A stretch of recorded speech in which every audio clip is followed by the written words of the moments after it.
Oke guys, aduh, gua mau ngobrol-ngobrol sebentar. Kan udah lama nih, udah lama tidak bikin video. Ini buat apa ya? Ini pemikiran gue yang sudah lama, tapi kayak mau berbagi aja lah gua. Jadi begini guys, kita pasang earphone dulu, ya. Semoga ini nyambung.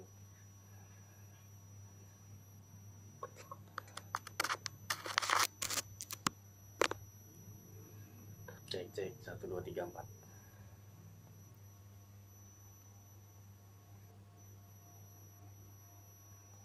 Ini terbalik kan? Oke. Karena sudah tertutup, ini bukannya karena gua ini ya. Panas nih di sini. Ini gua mau ngomongin masalah sholat. Jadi ya, sangkanya gua tutup lah. Ini. Jadi, kenapa ada sholat yang namanya dari subuh sampai isya? Ini pemikiran gue ya, signature gue, pendapat gue lah. Kalau misalnya nggak setuju nggak apa-apa, nggak usah dengerin, nggak masalah. Jadi gue punya pendapat, kenapa sholat itu ada 5, dan kenapa dari subuh sampai isya dan ada tambahnya 2 rakaat. Jadi gini, kita baru bangun tidur, kita itu ada yang namanya subuh.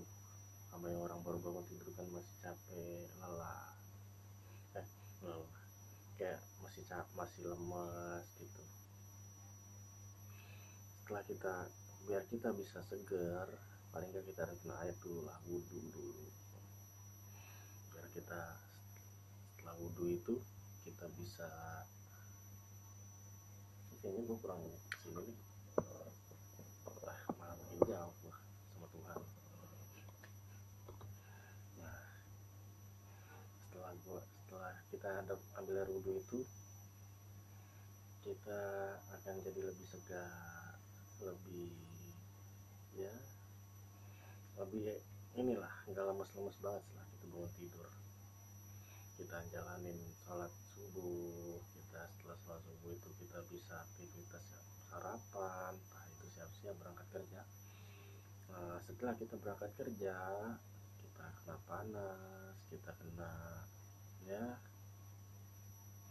begitulah, kena panas, kena macet, jadi kita jadi stres. Daripada kita stres, kalau kita stres kan nggak fokus untuk kerja gitu kan. Makanya dari situ ada yang namanya sholat duha, karena nggak semua orang kena macet, kena panas. Nah, setelah itu kita akan ada yang namanya sholat zuhur. Zuhur itu siang. Setelah kita makan, kita akan merasa lemes, mager, kita bawaannya ngantuk. Daripada kita merasakan itu, sebelum kita merasakan itu jadi kita terlarut dan jadi kita mager, males, jadi nggak kerja, malah jadi ngantuk pas lagi kerja. Ada baiknya kita kan air lagi, wudhu lagi, kita sholat, kita melatih konsentrasi kita biar kita lebih segar lah. Lah, kenapa zuhur ada 4 rakaat?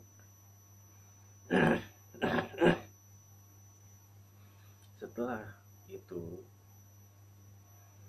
ada yang namanya sholat asar. Setelah kita kerja dari siang sampai sore, ini biasanya kita pulang itu rasanya ngantuk daripada nanti celaka di jalan.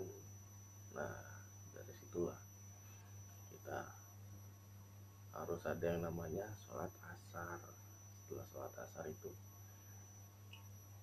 kita jalani, kita diharapkan nanti pulang kita bisa konsentrasi dan tidak celaka di jalan.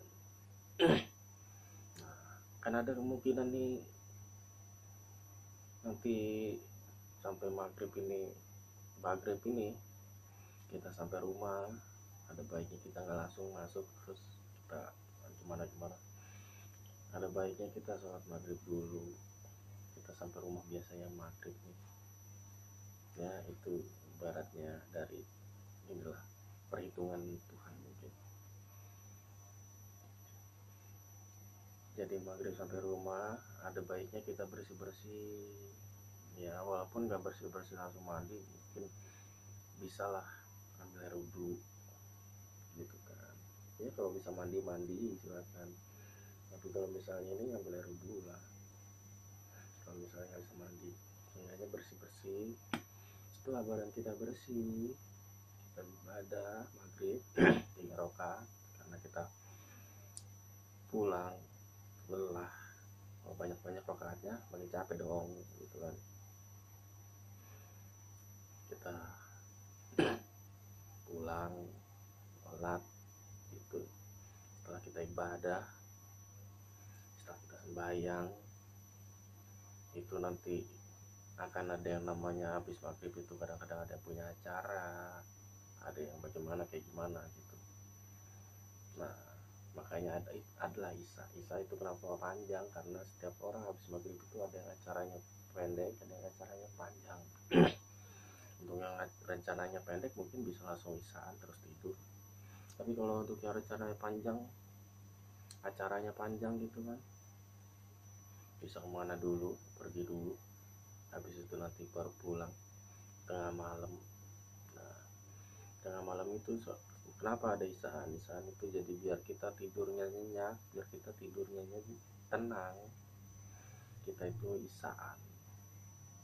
Jadi setelah pikiran kita tenang, enggak jadi sholat itu kayak menghilangin stres aja tuh.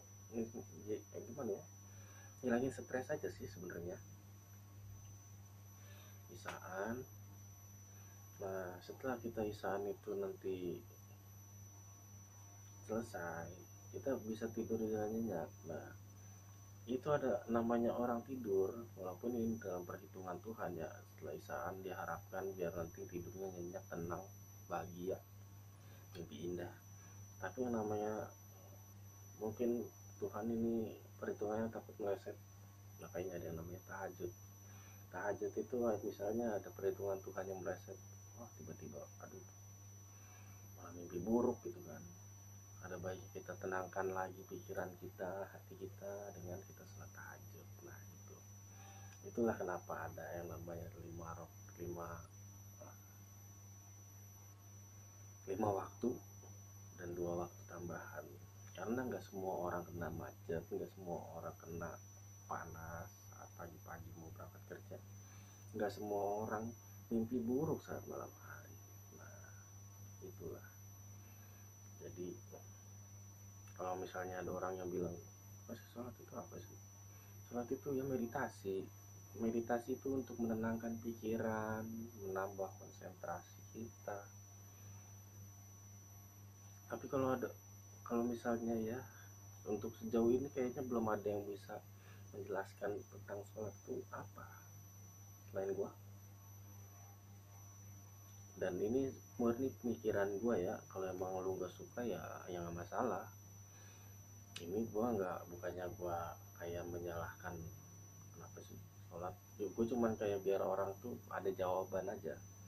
Jadi kalau kenapa sih harus sholat itu apa sih, nah itu biar jawabannya nggak cuma tiang agama doang gitu sih.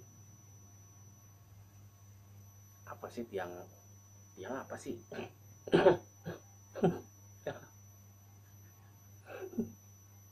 Ya gitulah. Jadi ya kalau video ini ada suaranya syukur, kalau nggak ada ya udahlah.